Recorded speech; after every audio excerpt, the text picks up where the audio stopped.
어떠면은 우리가 기독교나 기독교 신앙을 인간적인 관점에서 한번 바라보자. 아니면 기독교 신앙이나 여러 가지 문제되는 것을 어떤 그 인문정신이나 인문학적인 관점에서 한번 바라보자. 이런 쪽으로 출발했습니다. 뭐 이게 맞는지 안 맞는지 모르겠습니다만은 나중에 토론해서 한번 얘기를 해봅시다. 그래서 일단 제가 세 가지 주제를 생각을 했어요.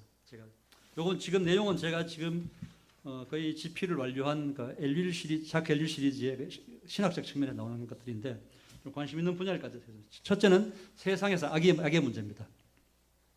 악의 문제.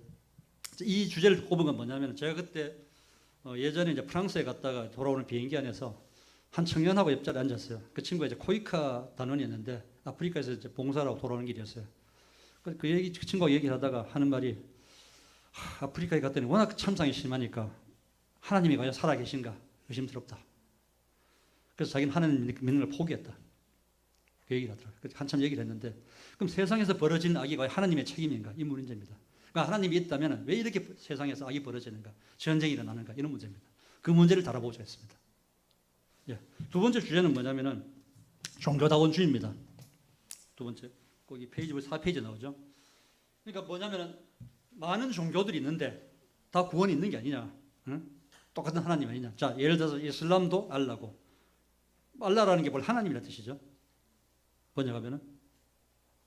그러니까 모든 종교에 다 구원의 길이 있는 거 아니냐. 계시도 있는데 왜 하필 기독교만 고집하느냐. 현재 전쟁이 일어나고 살육이 일어나는 게 종교 문제 때문에 그런 게 아니냐. 지금 현재 일어나는 특히 이제 이슬람 문명과 기독교 문명의 충돌. 종교 문제 아니냐. 그렇다면 모든 종교가 어떻게 평등하고 구원이 있다고 그러면 평화롭게 살 거 아니냐. 형제자매처럼. 그 얘기입니다. 근데 왜 기독교만 고집하냐. 그 얘기입니다. 왜 기독교만 구원이 있고 그러냐. 그 문제를 다룬 겁니다. 자, 세 번째 주제는 뭐냐면 도덕입니다. 도덕 문제. 가장 우리나라 개신교에서 심각한 문제가 도덕 문제죠. 자, 물론 이 도덕하고 기독교 신앙은 관계없습니다. 실제로. 여러분 성경에 보면은 그 도덕적인 내용, 비도덕적인 얼마나 많아요. 그렇죠. 성경 보면은. 자, 예를 들어서 아브라함이 인신제사 드리라는 거. 하나님이 네 아들 바치라고 했을 때 명령 따라 갖다 바치라고 그랬잖아요. 이게 말이 됩니까? 그게? 인간적으로 말이 안 되죠.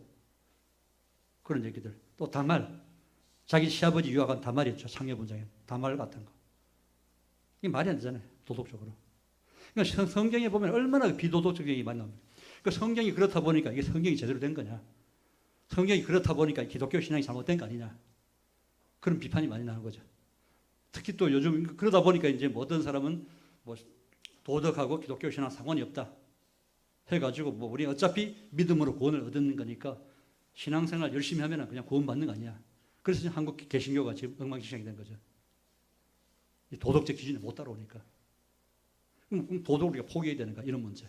그러니까 도덕과 기독교 신앙의 관계는 뭐냐 그 얘기입니다. 지금 이제. 그 세 가지 주제를 다뤘습니다. 자, 그래서 제가 더 얘기를 하고 싶지만은 그 얘기보다는 일단은 한번 텍스트를 보시면서 여러분이 한번 질문 받겠습니다. 예를 들어서 세상에서 악의 문제, 그 다음에 종교다원주의에 관한 문제, 그 다음에 도덕과 기독교 신앙의 관계는 어떻게 되는 건가 이 문제. 아마 이런 것들은 여러분들이 아마 교사 생활을 하면서 뭔가 어떻게 이 대한 개념을 확실히 해가지고 그냥 단순한 대답은 없어요. 근데 여러분이 어떤 그런 연구나 치열한 어떤 고민 끝에 어떤 결론을 얻고 나서 이런 확신을 가지고 아마 가르쳐야 된다고 생각합니다. 그러니까 간단히 해결될 문제 아닙니다. 제가 인문정신에 동원한 문제, 이 세 가지 문제가 워낙 복잡하고 논쟁의 여지가 많기 때문에 이 세 가지 문제를 제기한 겁니다. 제 얘기는 이 정도로 하고요. 한번 질문이라든가 토론을 했으면 좋겠습니다. 어떤 질문 좋습니다. 세 가지 주제에 대해서 평소에 느꼈던 것들. 아니면 텍스트 읽어보시다가 혹시 질문 되는 거 보셔도 좋고요. 예, 질문해 주십시오.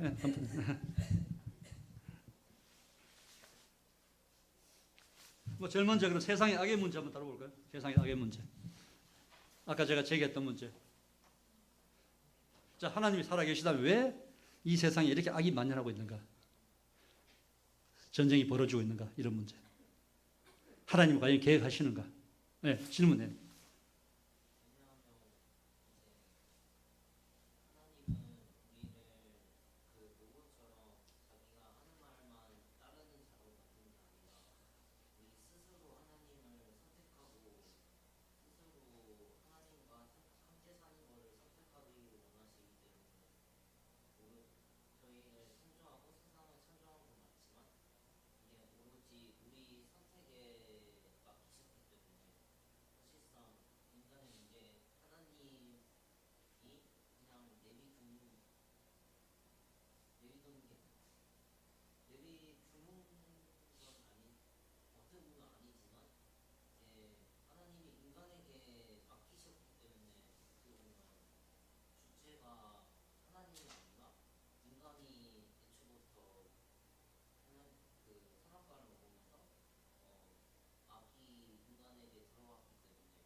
아, 정말 놀라운 대답이네요. 또 놀랐습니다. 그 정도 이제 얘기 나올 줄 몰랐네요. 예. 예. 뭐 이런 논란이 뭐 이런 얘기 가능합니다. 또 그다음 또 다른 또 가능합니다. 처음에 이제 우리가 선악과부터 문제겠죠. 하나님이 왜 선악과를 놓느냐? 그것도 문제겠죠. 선악과. 그 인간에게 선택의 여지를 남겨뒀다. 둘 중에 선택하라. 뭐 신명기에 나오죠. 죽음과 생명 앞에서 너희 선택하라. 이 선택의 몫이다. 자, 예를 들어 이런 얘기도 있습니다. 계명, 십계명 있잖아요. 십계명도 명령이 아니다. 그거는 명령이 아니다. 그건 일종의 뭐죠? 우리 교통법규 같은 거다. 너희들이 지키지 않으면 이렇게 될 거다. 만약 너희 살인하지 말라 그랬는데 살인하게 되면 세상은 엉망이 돼버리고 혼란이 생긴다. 그러니까 실제로 프랑스어에서 십계명은 명령형이 아닙니다. 미래형이다. 미래형. 너희는 이렇게 될 것이다. 살인하지 않을 것이다. 이렇게 되어 있습니다. 하나님 명령한 게 아니다. 선택의 여지를 놓고 너희들 선택이 만든 거다. 그런 얘기도 있습니다. 예. 다른 아주 그러니까 인간은 하나님의 로봇가 아니다. 하나님이 인간을 창조했을 때는 어떤 자유의지나 선택할 여지를 줬다. 그런 얘기죠. 그 지금 여기도 텍스트에 나온 얘기를 보면은 뭐죠? 악은 누구의 산물이다? 인간의 산물이다. 인간이 잘못 선택한 산물이다. 특히 악의 세력. 그 다음에 악한 권세와 결탁가 인간의 얘기다. 결국 사탄이라든가 마귀라든가 이런 것들은 실제로 나타나는 거 없죠.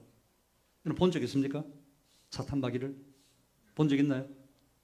그래서 뭐 영적으로 워낙 뛰어나가지고 이제 그런 상상 가질 수 있는데 사탄과 마귀는 실제로 나타나는 게 아닙니다. 뿔 달린 거. 사탄과 마귀는 뭐냐? 인간을 통해서 활동을 하죠. 인간을 통해서. 인간이 저지른 악을 통해서. 그러니까 사탄과 마귀를 두려워할 필요 없습니다. 여러분이 성령으로 충만하다면 사탄과 마귀는 올 일이 없죠. 예, 뭐 다른 또 얘기. 아주 좋은 얘기였습니다. 선택의 여지를 뒀다. 로봇가 아니다. 뭐 여기 발로 나올 수 있습니다. 예.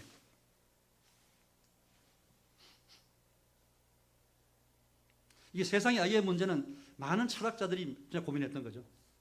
뭐 스피노자라든가 많은 사람들이 볼테르라든가 이 악의 논쟁에 대해서는 맨 처음에 그 딜레마까지 얘기를 했죠. 이제 그 딜레마를 시작해가지고 하나님은 선하신데 왜 악이 있는가? 하나님이 전지전능한 왜 악이 있는가? 이런 문제들. 철학적으로 논의해봐야 그런 얘기입니다. 이제 이런 것들이 바로 인문 정신입니다. 인문학적 관점에서 토론하고 논의하고 하는 것들.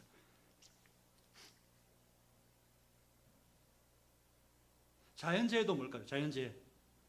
자연재해는 자연에서 문제를 안 일으킵니다. 자연 자체는. 인간이 있기 때문에 자연재해입니다. 태풍, 홍수, 눈사태. 자연 자체는 아무 문제 없어요. 그냥. 인간이 거기 있기 때문에 이게 자연재해입니다. 그런 차원이죠. 그래서 옛날에 뭐 쓰나미가 와가지고 몇십만 명이 죽었는데 하나님이 징발한 거다, 경고한 거다. 진짜 회개하고 이상한 해석이죠. 그런 해석을 하는 사람은 따라야 되죠. 왜 하나님이 그런 징벌을 하겠어요? 하나님이 그런 분이 아니죠.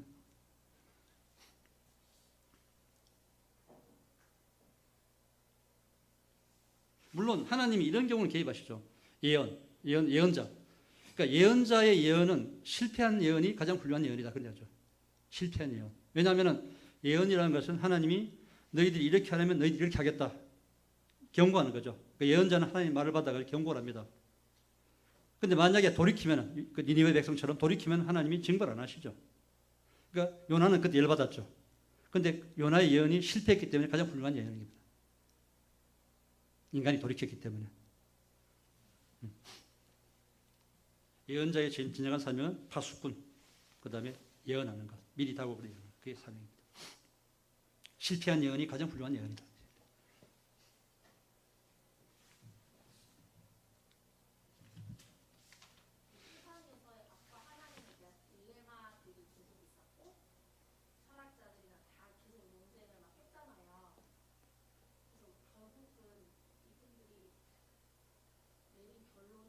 결론은 없죠.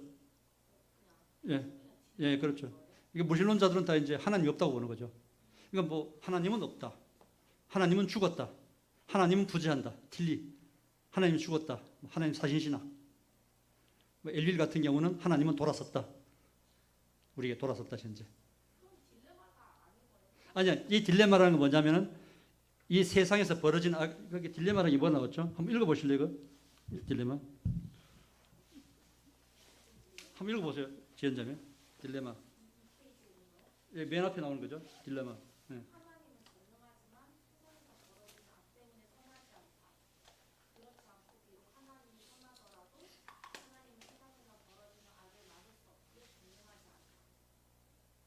예.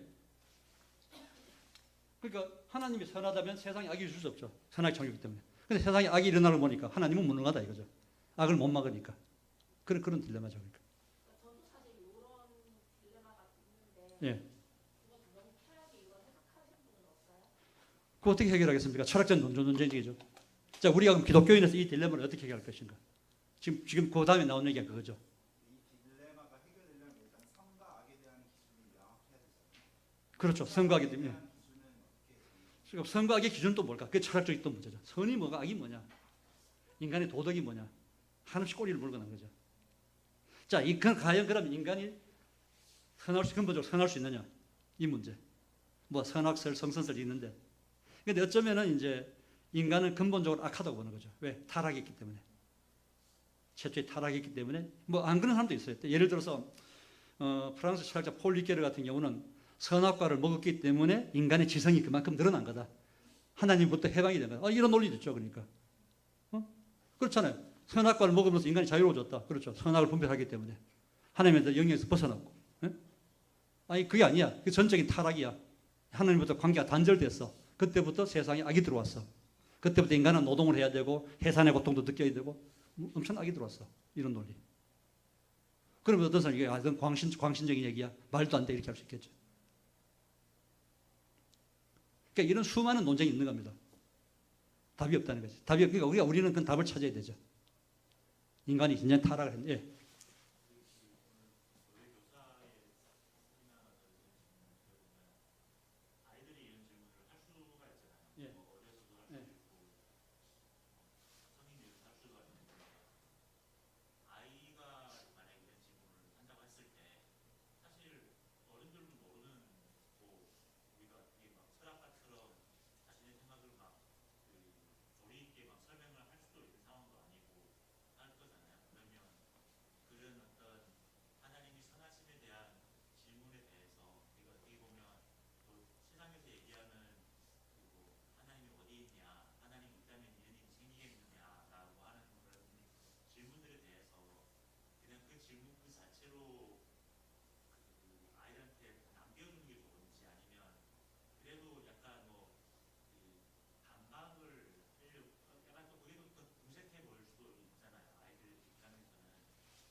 저는 개인적으로 토론해야 돼요. 토론. 계속 토론해야 된다.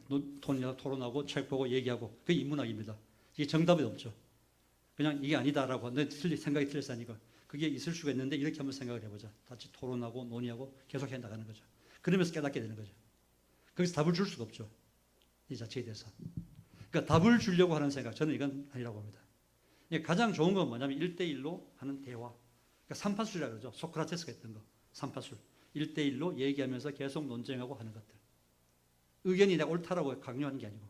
그러니까 주입식이라든가 이게 정답이야라고 하는 게 한국 개신교의 가장 큰 문제가 그죠. 자, 하나 예를 들어볼게요.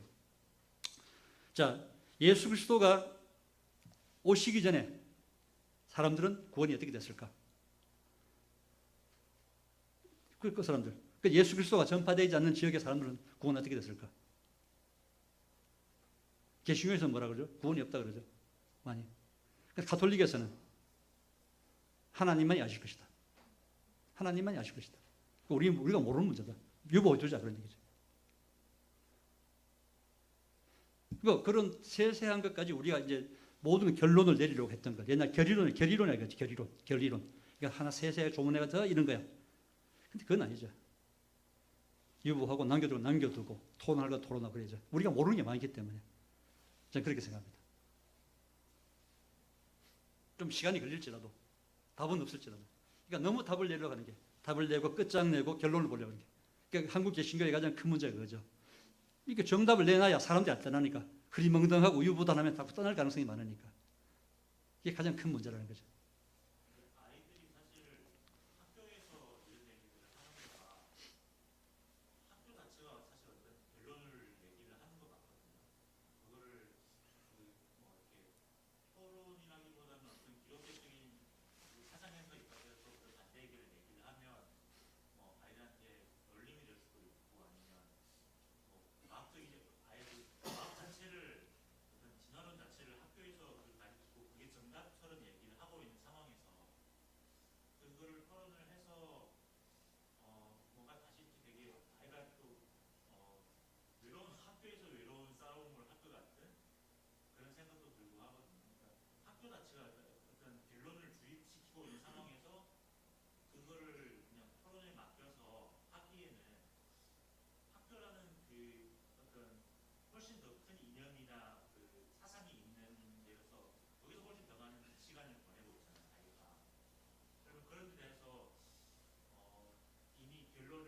그래서 지금 인문정신이 필요한, 그래서 인문정신이 필요한 것 같아요. 그러니까 뭐냐면 인문학적으로 고찰하고 토론하고 하는 것이 중요한 것이 그러는 거죠. 그러니까 뭐 세상에서 창조론 얘기 들어보고 창조론.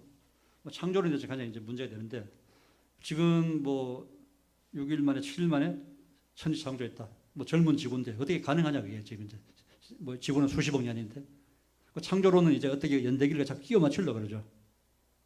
실제로 이제 이런 해석도 가능한 거죠. 이제 창세기에 나타난 하루가 뭐냐? 하루라는 개념이 뭐냐? 요음이라는 건데, 요. 하루라는 건 단 어떻게 24시간을 이루는 하루가 아니다. 그건 한 어떤 시기고 기간이다. 그거는. 그러니까 예를 들어 성경에 보면은 하루가 천년 같다. 그런 얘기가 나오죠. 하루 천년 같다. 시기이기 때문에 그 특정할 수 없는 시기다는 얘기죠. 그렇다면 수십억 년이라는 게 뭐 문제가 되는 거죠. 그런 것들이. 그건 해석이죠. 창세기 문제. 우리 당장 창세기를 다루도록 했잖아요. 거기 나타나는 모습들. 창세기에 창조 얘기 2개 나오는 거 아시죠? 다른 창조 얘기 2개. 그렇죠? 모르시나요? 1장에 창조 얘기 하나 나오죠. 이후에 또 창조 얘기 또 나와요. 다른 전혀 다른 거. 모순 되는. 그거 어떻게 설명하죠? 한번 성경 한번 보십시오. 보면. 그런 얘기들. 성경에 나타나는 수많은 모습들, 연대기적 모습들, 이런 것들 어떻게 해결할 거냐. 그것부터 해결해야 되죠. 그러니까 인문학적인 정신이 필요하고 해석이 필요하다는 겁니다. 그러니까 논란의 여지가 있더라도 하나하나 따져봐야 돼. 베레아 사람들처럼 성경을 읽으면서 하나하나 따져보고 이게 진짜 하나님 말씀이니까 맞는가 따져봐야 된다는 거죠. 그래서 저는 계속 그렇게 해왔어요. 제가 했던 작업이 계속 성경을 따지고 맞는가 안 맞는가. 근데 어느 순간 그게 이제 하나님의 말씀으로 다가오더라고요. 그러니까 여러 가지 지금 시간이 짧아서 말씀 못 드리지만은 성경에 대한 해석, 성경에 대한 접근 이런 것들 굉장히 필요한 겁니다. 교수들이. 단순한 답을 주지 말고 토론을 하고 생각해보고 여지를 받아들이는 거죠. 그럼으로써 더 강해지는 겁니다. 세상에 맞서려면 세상이 아는 제시하는 지식을 능가해야 됩니다. 그런데 그 세상의 지식은 아무것도 아니야 무시해버리고 하면 그쪽도 무시해버리죠. 우리를. 얘기가 되는 거죠. 그러니까 우리가 정말 강해지기 위해서는 세상에 맞서려면 세상에서 행하는 지식들을 뭐 다는 알 필요 없지만 거기 맞설 수 있는 우리의 그런 인문적인 학적인 정신이 필요하다는 거죠. 뭐 제가 이제 번역하고 책 쓰는 일일이 그런 어떤 시도를 많이 했기 때문에 그 제가 그걸 하고 있는 겁니다. 예. 질문 답이 되는지 모르겠습니다. 예. 장로님이 그러면 어떻게 보면 지향하시는 성경 교사적인 어떤 자세라는 게 사실 우리가 이제 그 성경을 배워왔던 것들은 목사님이나 또 우리 그 각 선생님들이 주셨던 어떤 여러 가지 답들 또 뭐 세상의 그 어떤 그 책이나 이런 지식 속에서 얻었던 여러 가지 또 주식적인 답들 그런 것들이 사실 많이 있는데 그게 사실은 이제 요즘에서는 좀 이제 많이 이제 얘기가 되고 회자가 되긴 하지만 그런 것들에 대한 어떤 우리 그런 교사들이 아까 얘기하신 대로 토론하고 끝까지 답을 안 주면서 끝까지 찾아가볼 수 있게 한다는 것에 대한 그런 길들이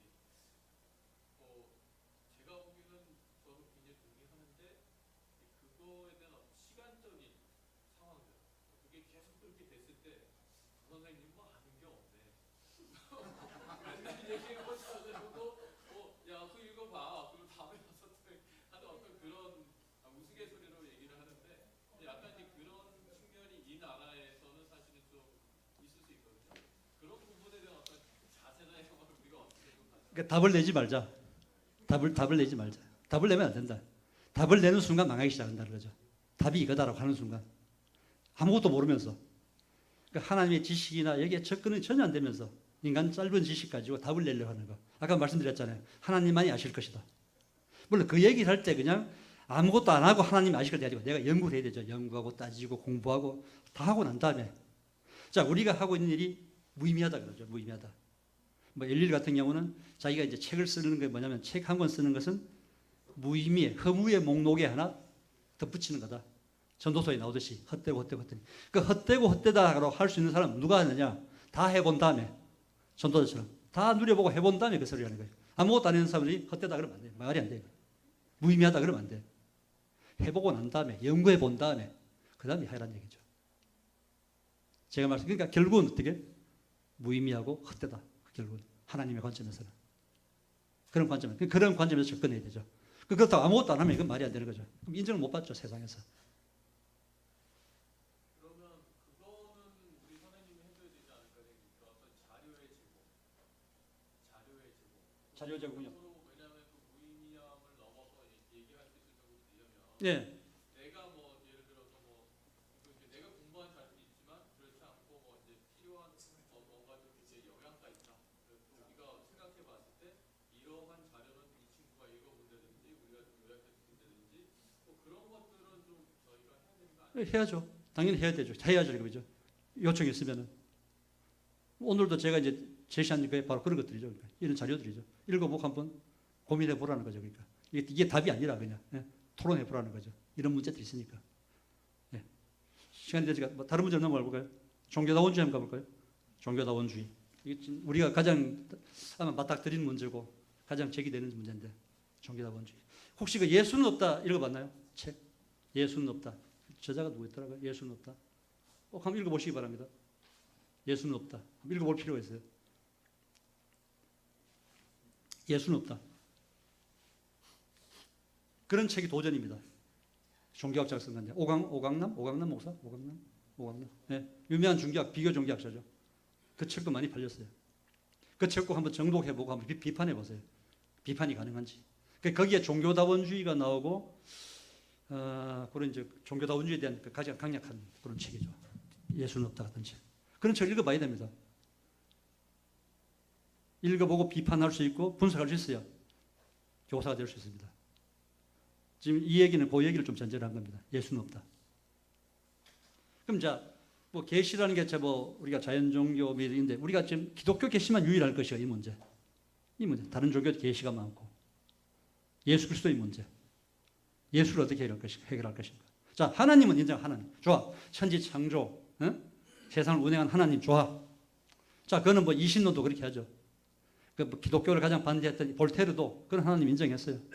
세상을 창조하고 세상을 운행하는 신. 다 우리 이 자연을 바라보면 그런 신 인정하잖아요. 근데 부딪히는 게 뭐예요? 예수 그리스도야. 어떻게 신이 어떻게 인간이 될 수 있어? 말이 안 되지. 이 사람에서 절대 안 되죠. 그는 이신론에도 안 되고. 어떻게 신이 인간 될 수 있어? 신은 저 위에서 구보는 그런 사람인데 말이 안 되는 거죠. 예수라는 게 걸린 거죠. 예수는 누구예요? 예수는 유대교에서는 선지자, 예언자인가요? 그 다음에 이슬람에서 예언자인가요? 불교에서는 아무것도 아니고 기독교에서는 하나님이라고 그러고 뭐 어떻게 해결하죠? 그러니까 그럼 종교 간의 어떤 거는 유지나 화평을 하려면 예수를 없애면 되잖아요. 예수 없어요. 하나님 그럼 끝잖아요. 상제님, 알라, 하나님, 공통의 신. 그 공통의 신, 저 위에 하나 신이 하나 있는데 그 밑에서 어떻게 나타내는 게 그냥 신이라고 보면 되는 거잖아요. 그럼 아주 깔끔하게 해결되잖아요.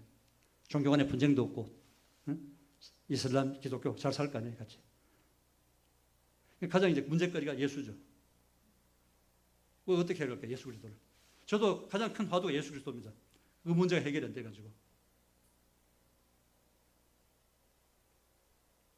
제 정신 바뀐 사람은 잘 이해를 못해요. 예수 그리스도. 삼일체설도 그렇고 이해가 안 돼. 삼일체도 그렇고. 어떻게 해결할까요? 이게 종교다원주의의 저전입니다. 뭐 종교다원주의 무조건 잘못됐어 아니죠. 따지면 또 할 말이 있거든요. 좀 질문 좀 받아볼까요? 제 얘기가 좀 과격한가요? 아니요? 시험 애들이 할 수도 있고.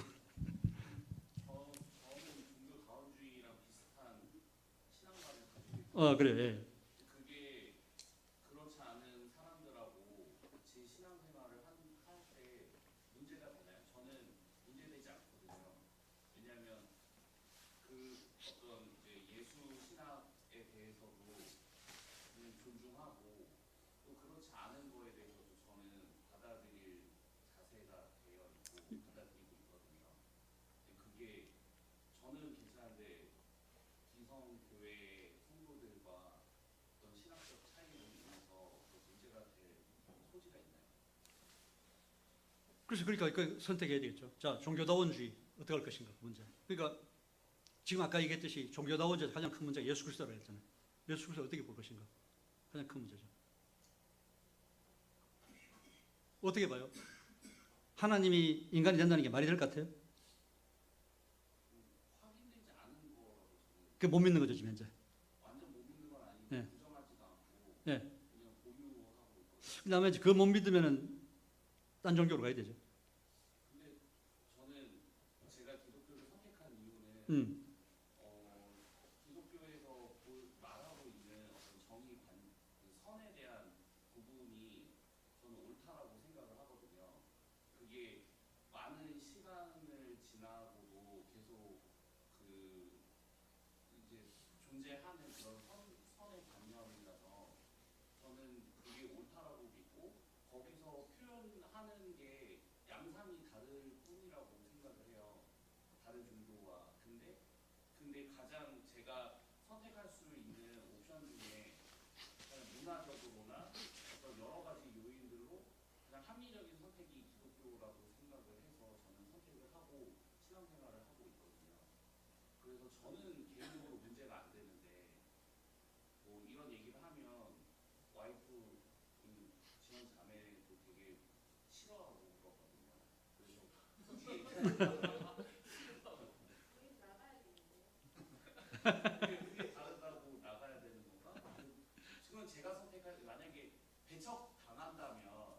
배척당하겠지만 저는 그러한 이유로 교회 나갈 생각 왜냐면 저는 선택을 했고 그런 종교 다원주의 관점에서 기독교 현재 개신교를 이제 받아들인 거고 좀 더 구체적으로 한번 얘기해 주고 아까 어떤 기독교에서 어떤 걸 얘기하기 때문에 선에 그렇게 아까 선과 그 얘기도 있잖아요. 그것도 얘기 좀. 예수가 보여줬던 예, 예. 그 어떤 무능의 신비, 그러니까 그 능력이 없음에 비무력 그러니까 능력이 없는 것보다는 무력을 쓰지 않는 거죠. 네, 비- 폭력, 응. 평화 운동 평화 운동에. 네, 저는 절대적으로 동의를 하고 음. 그게 메시아적이라고 생각을 하거든요. 그게 또 그러니까 그 하나님에 대한 부분도 저는 아까 말씀하신 볼테르처럼 분명 설계자가 있다라고 생각을 해요. 그게 하나님일 수 있다라고 가장 큰 가능성을 저는 두고 있거든요. 그래서 이런 생각을 가지고 저는 선택한 거에 대해서 후회가 없어요. 계속 저는 이런 생각으로 교회를 다닐 거고 교회에서 하는 그런 것들을 열심히 교회를 위해서 봉사를 하거나 그렇게 같이 사람들하고 연대하거나 할 건데 이런 생각을 가진 사람이 교회에 있는 게 맞나? 특히 또 약자와 가난한 자와 사회적 약자를 보호하는 또 그런 측면도 다른 종교에서 없는 부분. 예. 뭐가 문제가 돼요? 근데 저는 괜찮은데 이제 여기서 못 받아들이니까. 예, 잠깐 우리 지원자님 얘기 한번 들어보죠. 마스크 보고 좀 얘기해 주실래요? 잠깐. 예. 종교 자원주의라는 거는 아 우리 잠깐 우리 그 세원 형제 얘기에 대해서 어떻게 생각하세요? 코멘트. 그러니까 네. 종교 자원주의라는 것 자체가 기독교랑 양립할 수가 없는 개념이라고 저는 생각하거든요. 그러니까 기독교는 기독교인 거고 종교 다원주의는 다원주의인 거지. 종교 다원주의 채로 기독교를 선택하는 게 나는 말이 안 된다고 생각해요. 그러니까 종교다원주의를 인정할 수 없다. 예. 아니, 그러니까 종교 다원주의 자체는 인정할 수 있으나 예. 종교 다원주의와 기독교가 같이 갈 수는 없는 거. 없는 거다. 양립하기 힘들다. 없다. 이게 약간 진리 아니에요 지금? 양립할 수 없는 게? 양립할 수 없다. 예. 뭐 진리라는 건 저는 또 인정을 하니까 뭐 진리일 수도 있고 아닐 수도 있죠. 그러니까. 남편이 이게 뭐가 문제가 돼요? 저 이런 가치가 너무 이렇게 당혹스러워. 그러니까 그러면 기독교가 아닌 건데 제 생각에서는 아니 다원주의랑 기독교는 양립이 안 된다라는 전제 하에서는 저는 이런 발언 자체는 기독교가 아니라고 생각하지만 저는 약간 이 말을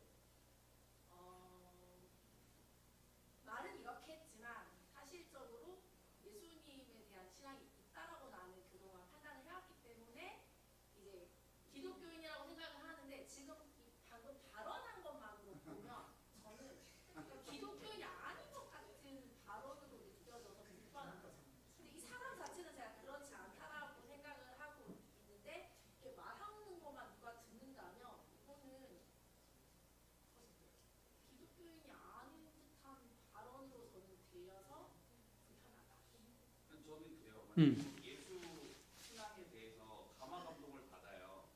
십자가에 못 박혀서 대속하신 거에 대한 감동이 있고 그런 어떤 영적인 카타르시즘도 경험했고 그렇게 많이 했는데 그게 아닐 수도 있다. 만약에 예를 들어 부활하지 않았을 수도 있다라고 했을 때 저는 그래도 괜찮아거든요. 그리고 독생자가 그러니까 아닐 수도 있다. 뭐 이런 것도 그리고 동정녀한테서 나온 게 아닐 수도 있다라고 하더라도 저는 괜찮아요. 왜냐하면 그의 생애와 그가 말하고 보여줬던 삶에 대해서 나는 동의하고 나도 그 삶을 따르기 원하고 그런 거를 하는 교회를 나는 섬길 거다라는 결심이 있기 때문에 저는 그러지 않아도 괜찮거든요. 그게 이제 종교 다원적인 관점으로 보고 기독교 뼛속까지 기독교인 사람들이 저를 보고 이제 기독교인이 아니라고 뭐라 하고 하는 거에 대해서 나는 그러면 이런 교회를 다녀도 되나? 라는 생각이 좀 그러니까 이제 뭐 예를 들어서 이제 그런 차원이라면 불교를 선택할 수 있었고 이슬람도 가능했겠네요. 상황에 따라서 그렇죠. 제가 만약 문화적으로 했다면 거기가 가까웠으면 뭐 그랬을 수도 있죠. 있겠죠, 당연히. 어렸을 때 뭐 할머니 따라 교회를 음. 갔고 내가 선택할 수 있는 선택지 중에 그 가장 쉬운 선택이었었고 그리고 나서 이제 사고를 내가 주체적으로 할 수 있게 됐을 때 바라보니 아 기독교가 내가 받아들일만 하겠다.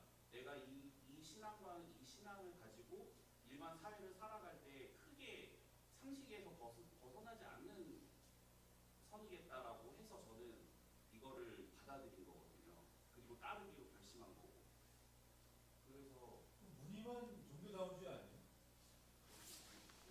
콤만 그냥 종교다원주의라고 주장하지 사실은 성경에 들어가 보면 기독교를 다 인정을 떠나지도 않을 것이고 네, 떠나지 않을 거예요. 사실 여기서 머무를 거 아니에요. 근데 여기서 말은 근데 종교다원주의고 다른 종교에도 구원이 있는 거. 그러니까 구원다원주의. 구원이 다른 종교에도 길이요 진리요 생명이 나로 말미암지 않으면 아버지께로 갈 수 없는데 그 길이라는 게 불교의 길, 이슬람의 길로도 아버지께 갈 수 있다는 걸 열어놓고 근데 기독교는 안 떠나. 네, 맞아요. 되게 야한 것 같아. 보험용으로 물교로도 안 갈 것 같아. 그러니까 얼마나 충격을 받지 않아요?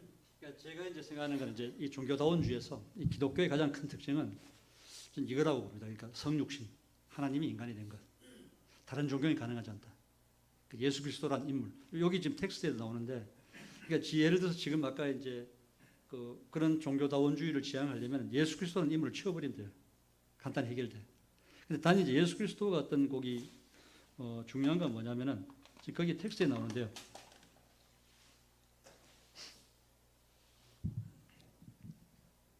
거기 그 진리와 인격의 문제죠. 그러니까 이제 우리가 예수 그리스도를 신뢰하는 예수 그리스도의 말을 신뢰하는 것은 뭐냐면은 예수 그리스도 인격 때문에 예수 그리스도는 성육신 하나님이시고 그 다음에 십자가에서 돌아가셨고 부활했다는 거죠. 그러니까 그런 인간이 하나님이 한 말이다. 복음서에 나오는 말이. 그러니까 그런 어떤 우리가 이제 어떤 사람을 신뢰할 때도 마찬가지죠. 그 사람이 어떤 말을 하더라도 인격이 시원찮으면 말 신뢰. 에이 저런 사람 말 못 믿어. 말만 번지르네 그런 거죠.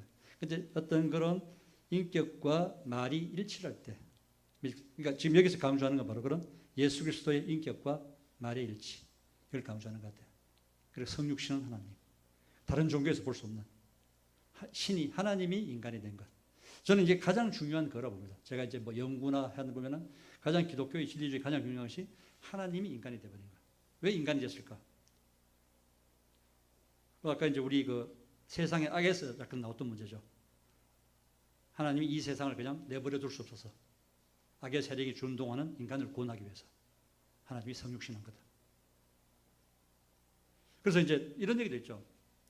우리가 요한계시록을 이제 해석할 때 요한계시록 보면 요한계시록은 앞으로 일어날 비극이라든가 재앙이라든가 이것들 요한계시록 어떻게 해석하느냐? 요한계시록은 바로 성육신을 다룬 거다. 거기 보면 여자가 이제 아기를 해산하는 장면이 있죠. 거기 용들이 막 달려들고 이제 예수 그리스도인데 그때 이제 막 천상에 보면 온갖 막 재앙이 우주적 대재앙이 벌어져요. 이제 그게 뭐냐면은 수많은 악한 권세나 사람 피조물들이 하나님이 인간이 된다는 걸 상상을 못한 거예요. 하나님이 그런 위험을 무릅쓰는 거죠. 그럼 왜 세상을 붙잡고 있는 하나님이 인간이 되어버렸으니까 세상은 엉망진창 되는 거예요. 그냥 체계도 없고 그러다 보니까 온갖 이제 우주적 대재앙이 우의적으로 묘사가 되는 거죠. 그러니까 요한계시록을 그렇게 해석하는 경우도 있습니다. 그러니까 가장 중요한 게 뭐냐? 하나님의 성육신, 하나님이 인간이 되어버린 거. 이것이 전 우주적으로 가장 큰 사건이고 문제다. 그게 이제 이 기독교의 가장 큰 위대합니다. 그런 얘기를 할 수 있습니다. 어떻게 신이 인간이 될 수 있냐? 다른 종교의 차별점. 굳이 든다면. 좀 더 그걸 좀 강조하고 있습니다. 예수 그리스도는. 그러니까 예수 그리스도에 출발하자니 아무것도. 우리가 하나님 그래도 하나님 알 수 있나요? 초월적인 존재인데 못 알아요. 몰라요 우리. 초월적인 존재. 그러나 하나님을 아는 건 누구부터죠? 예수 그리스도로부터 출발해야 되죠. 예수 그리스도가 시발점의 단점이죠. 그러니까 예수 그리스도가 우리한테 오지 않고 모른다면 우리가 아무리 기반이 없는 거죠. 하나님도 허황한 존재고 우리에게 초월적인 존재고 추상적인 존재가 되어버리는 거죠. 하나님 하는 것도. 뭐 전지전능하시고 영원하시고 뭐 이런 하나님 자체가 우리 하나님이 내 하나님이 안 되는 거죠. 그러니까 그런 예수 그리스도의 문제를 풀어야 하는 것이 기독교의 가장 큰 숙제입니다. 가장 큰 숙제예요. 이게.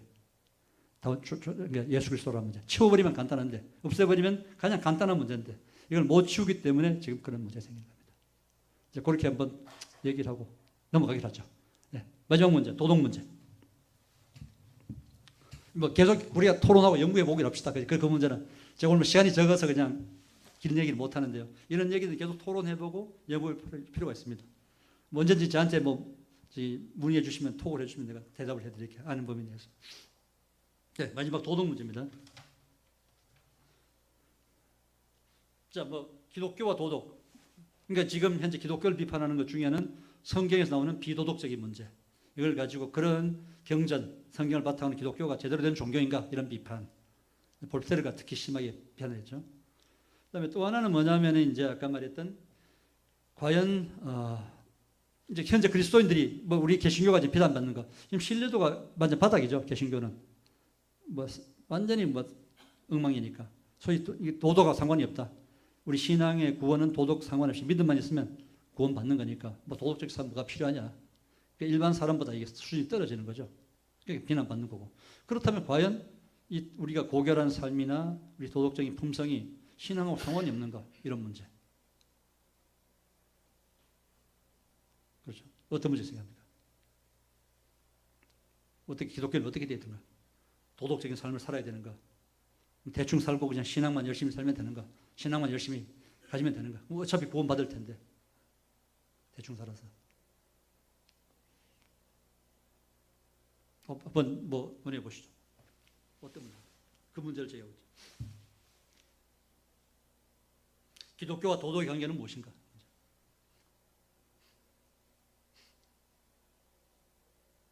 근데 실제로 이제 기독교 이제 중세나 이때 기독교를 보면은 이제 워낙 사람들이 도덕적으로 타락하고 그러다 보니까 성적으로 타다 보니까 그 결의론, 뭐 하여튼 조문식으로 이렇게 해야 된다라는 따진 게 있어요. 그게 따라야 된다라고 이제 특히 가톨릭에서 이제 그런 것들을 가지고 이제 신앙의 바로미터로 삼은 거죠.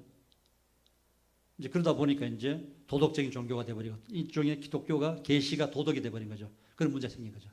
법전화 돼버리고 그런 문제도 있긴 하죠. 그렇다고 해서 또 도덕을 우리가 도시할 수 있는가? 그건 또 아니고. 어떻게 해야 되는가? 뭐 결론적으로 거기 나와 있는 건 뭡니까? 결론의 맨 끝에 보면은 뭐 제가 한번 읽어봐 주실래요? 마지막 그런데 그 보편구원론 나오는데 보편구원론은 뭐냐면은 모든 사람이 구원을 받는다 어차피. 그러니까 이제 예를 들어서 이제 보편구원이라는 거는 우리 복음을 전해 듣지 못한 사람들, 아까 말씀드렸듯이 예수 그리스도 이전에 태어난 사람들, 이런 사람들도 하나님이 모든 사람을 구원하기를 원하기 때문에 구원을 받는다 그런 얘기인데, 보편구원론에 따라 가지고 모든 사람이 구원을 얻는다면 이런 고결한 삶이나 도덕적인 품성이 뭐가 필요하냐 그 얘기입니다. 자, 그런데 뭐냐? 그때 보면은 그런 삶을 사는 것은 구원에 아무 소용이 없으며 구원을 조금도 보장해 주지 않는다. 아울러 구원을 받기 위해 고결한 삶을 사는 것도 성서적으로 잘못되어 있다. 그럼에도 그리스도인은 자신이 구원받은 것을 알기에 고결한 삶을 살게 되며 은총이 자신에게 베풀어지기에 하나님 앞에서 정직한 삶을 살 수 있다. 구원은 미덕의 결과가 아니라 미덕의 기원과 원천이기 때문이다. 내가 구원을 받았기 때문에 그런 고결한 삶을 산다는 겁니다. 예를 들어서 그런 열매가 나타나면 그는 그리스도인이 아니라고 보는 거죠. 차라리 엉망진창이고 개판이고 이런 사람들은 구원받은 사람이 아니다. 좀 이제 심할지 모르지만 내가 구원받고 살았으면 당연히 그런 삶이 우러러 나와야 되는 거예요. 이것을 사랑하고 남을 도와주고 불쌍한 긍휼히 여기고 이게 예수 그리스도가 했던 거기 때문에 그런 삶을 떠나 있으면 그 사람은 구원이 안 받아도 심지어는 구원을 받은 건지 아닌가 알 수 없다는 거죠. 진정이 우러러 나와야 된다는 거죠. 내가 구원받았다. 하나님이 내게 은총이 베풀어졌다. 어쩔 수 없이 나와야 되는 거예요. 남한테 베풀어야 되고 하는 거죠. 당연한 삶이라고 보는 거죠. 구원받기, 그러니까 뭘 가톨릭에서는 이제 뭐 그런 얘기를 하죠. 뭐 이런 공덕을 쌓아야. 이슬람도 그렇죠. 공덕을 쌓고 하면 너희들이 구원받고 낙원에 간다. 이제 기독교는, 개신교는 그게 아니죠. 내가 구원을 받았기 때문에 당연히 할 수밖에 없는 거예요. 저절로 우러나올 수밖에 없는 거예요. 그 행동이. 근데 한국교회 실상은 그렇진 않죠. 그러니까 이 사람들이 구원을 받았는지 하나님이 거기 계신지 의심스럽다는 거죠. 그래서 제가 느끼는 건 그렇습니다. 한번 말씀해 주시죠. 한 5분 정도 남았는데. 오늘 말씀 때 들었던 그 분별이나 마스크, 네. 분별하는 거랑 양심 이런 부분들이 약간 우리 도덕성을 좀 끌어주는 영역이 되지 않을까? 양심. 네. 네, 그런 양심적으로 하는 거 이거를 도덕적인 거로 좀 되지 않을까? 일반 사람도 하죠. 일반 사람도 선행 베풀고 그 공덕, 뭐 불교에 얼마나 공덕을 베풀어요. 물론 그 목적이 다른 하지만 내가 구원을 받고 선행을 쌓아서 그걸 쌓아가지고 내가 뭐 극락을 가겠다, 뭐 천국을 가겠다 했는데 그런 차원이 아니라는 거죠. 이게 그 구원하고 상관이 없이 내가 하나님의 구원받았고 내가 그리스도인이기 때문에 그냥 베푸는 거죠. 그냥 베푸는 거죠. 그러니까 베풀 수 있을 때 베풀어야 되죠. 그런 게 그게 자연적으로 우러나오는 거고 이런 것들이지 억지로 내가 하는 게 아니고 남에 보여주기 위한 것도 아니고 이제 그게 구원의 결과라는 거죠. 미덕이라는 것들. 뭐 초대 그리스도인 기독교인들이 그렇게 살지 않았을까요? 성령이 임하니까 다 이제 그런 삶을 살았다는 거죠. 근데 지금의 교회는 글쎄 좀 약간 물음표죠. 그렇기 때문에 사회에 지탄을 받는 거고 그런 거죠. 자기밖에 모르고 개인적이고 이기적이고 이렇다 보니까 개신교가 지탄을 받는 게 그런 거죠. 그리스도가 그랬네. 저 사람들을 봐라. 그리스도인이다. 이런 거예요. 저 하는 거 봐. 한 행위를 봐. 쟤들은 크리스찬이야. 그런 식이죠. 그런 생각을 조금 했거든요. 그러니까 어릴 때부터 되게 좋은 환경에서 자랐고 그냥 사랑 베푸는 것이나 사랑 받는 것에 되게 익숙한 사람이었고 어릴 때부터 조금 어려운 환경에 자라서 내 것을 챙겨야 되는 상황에서 살아온 사람이었는데 그 사람이 예수를 만나서 선행을 베푸게 됐어요. 근데 사랑을 더 많이 베풀 수 있었던 사람은 예수를 만나서 조금 더 사랑을 베푸게 됐고 그리고 이제 어려운 환경 속에 살았던 사람은 이제 어려운 환경 속에서 이제 그래도 사랑을 조금 근데 곁에서 볼 때는 이 사랑을 베풀 줄 원래부터 조금 사랑받고 살았던 이 사람이 훨씬 더 도덕적이고 훨씬 더 이제 멋진 사람인데 근데 예수님이 보시기에는 이 어려운 환경에서 살았던 사람이 조금의 사랑에서 베풀 줄 알게 된 게 더 커 보일 수 있잖아요. 동전 2개 냈던 그 가난 여인처럼. 근데 우리가 이렇게 누군가가 더 도덕적이고 누군가가 더 이렇게 도덕적이지 않고 예수로 인해서 누군가가 더 변했고 안 변했고를 그냥 결정할 수 있는가? 우리가 조금 그런 것들에 있어서 근데 막 이 사람은 되게 예수 만나서 잘 사는 사람 같아라고 되게 쉽게 판단하고 쉽게 결정을 하잖아요. 근데 우리가 이런 것들을 과연 잘 알 수 있는가? 라는 도덕의 판단 기준에 대해서 좀 생각해. 기준이라고 하는 게 없죠. 미덕이나 도덕이 신앙의 기준이 아니죠. 그냥 자연스럽게 흘러나온 거 그냥. 뭐 원래 열매를 보고 안다 그랬는데 열매를 보고 대충 우리가 짐작을 하는 거죠. 판단해서는 안 되고. 그러니까 성령의 열매가 나오는 것들이고 그리스도인들은 그런 식으로 열매가 나와야만 되는 거죠. 그러니까 자연적으로 구원받았으면 저절로 우러나게 되는 거죠. 품성에서. 그러니까 뭐 가식이나 어떤 그런 게 아니고 잘 보이기 위해서 그런 게 아니라 그냥 스스로 그렇게 나오는 자연스럽게 나오는 것들이죠. 그러니까 그런 자연스럽게 나타나야 되지 않을까 그런 생각이 듭니다. 자 이제 한 2분 남았는데 혹시 아무 얘기도 안 하신 분 혹시 말씀 한번 주시면 좋겠습니다. 우리 김현옥 권사님 뭐 하신 말씀 없습니까? 우리 성민 집사님 뭐 얘기 없나요? 아니 우리 저기 정순 자매님. 워낙 고통스러운 주제다 보니 사실은 들여다보는 것도 참 힘듭니다. 예? 아기 문제라든가 예. 오늘 다뤘던 주제들이 예. 워낙 큼직큼직하고 좀 힘들고 고통스럽다고 이야기를 해야 될 것 같은데 약간 그런 부분들이 있어서 한두 마디로 뭔가 피드백을 주기도 좀 어려운 것 같아요. 더 많은 양의 책을 보고 다시 이야기를 해주셨다면 예, 뭐 답은 없습니다. 답은 없고 제가 화두를 던지기 때문에 고민해 보시고 앞으로 이제 뭐 교사가 되시더라도 예, 학생들하고도 이제 분명히 이런 질문과 맞닥뜨리기 뭐 학생들뿐만 아니라 청년들도 마찬가지고 맞닥뜨릴 때 답을 주려고 하지 마시고 토론하고 연구하고 답이 있는 건 아니죠, 그죠? 해보고 이제 이런 인문적인 정신으로 이제 맞닥뜨리면 결과가 나올지 안 나올지 모르겠지만 저도 장담 못합니다만 저는 그 항상 성경에 나타나는 베레아 사람들이 참 중요해요. 베레아 사람들이 볼면 항상 성경을 따지고 연구하고 이것이 과연 하나님의 말씀인가 따지는 자세. 무조건 하나님의 말씀에 덮어놓고 믿는 게 아니라 따지는 자세, 연구하는 자세. 그게 답이 나옵니다. 그러다 보면 하나님이 또 조명해 주시고 성경이 조명해 주시고 주변의 공동체가 또 조명을 해주고 성경을 읽다 보면은 이게 나옵니다. 최근에 제가 지금 한 가지 말씀드리고 끝낼게요. 제가 최근에 이제 거기 그 책을 뭐 좀 준비하다가 갑자기 또 다른 제안을 받아가지고 갑자기 이상이 튀어나오는데 저는 저출산도 누가 제안을 해가지고 또 저출산이 나왔고 책이 이번에 또 새로운 책이 또 나오는데 계획을 하고 있는데 이제 거기 일단 엘리리의 얘기를 하는데 일단 성경 텍스트를 좀 제시해 놓고 엘리리 얘기를 좀 해달라 간단하게 주제를 뽑아가지고 지금 한 66개 주제가 나오더라고요. 성경 텍스트 해가지고 작업을 이제 상당히 많이 진척했는데 이제 그 작업을 하다 보니까 좀 도움이 될 것 같더라고요. 다음부터 엘리리의 얘기가 워낙 어렵다 보니까 차라리 텍스트를 해놓고 그냥 거기에 대한 약간 간단한 설명. 웬만한 건 다 어려운 건 좀 줄여버리고 간단하게 한 주제가 한 페이지 반 정도 뭐 그런 작업을 하고 있는데 아마 그런 책이 나오면은 여러분들이 성경 읽으시는데 좀 도움이 되지 않을까 생각 좀 해봤습니다.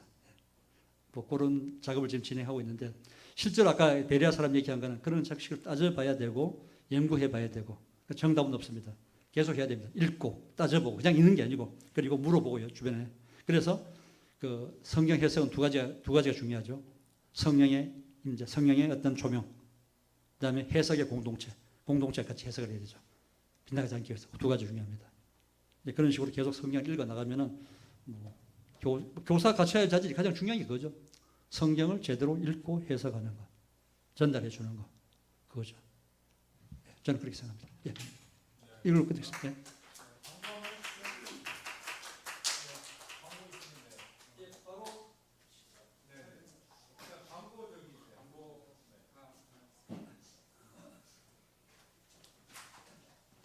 오늘 뭐 여러 가지 일들이 겹쳐서 못 나오신 분들이 좀 계시는 것 같은데 아마 다음 주에는 다 나오시지 않을까 생각하고 있고요. 옆에 계신 분들한테 꼭 안내를 잘 해주시고 입소문이 나야 교회는 입소문으로 존재하는 곳이기 때문에 좋은 입소문이 나야 또 다른 분들도 오시지 않을까 보고 있습니다. 오늘 두 분 강의하신 것은 유튜브 저희 보성교회 그 방송에 올라가 있기 때문에 아까 실명 거론하신 거 다 올라갈 거니까 아마 예, 그렇게 되어 있고 혹시라도 못 나오시면 이 내용들을 여러분이 숙지하셨다는 꼭 그 리플렉션 페이퍼를 제출을 꼭 그래서 해주셔야 됩니다. 그렇게 해주시길 바라고요. 여기 참여하신 모든 분들께 책이 다음 주에 이제 선물이 갈 겁니다.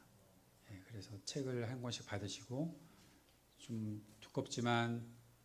두꺼워 보이지만 엄청 싼 책입니다. 그래서 2천 얼마짜리 책인데 이만큼 두꺼워요. 그런 책을 아마 희귀본이라 그래서 그 책을 가지고서 3주차 때는 저희들이 그 책에 있는 내용들을 여러분께 제가 다음 주에 누구는 챕터 1, 누구는 챕터 2 뭐 그렇게 나눠드리고 세 번째 주에는 같이 한번 그 책을 통해서 논의를 해볼 텐데 무슨 책인지는 이제 다음 주에 받으시면 알게 될 거고요.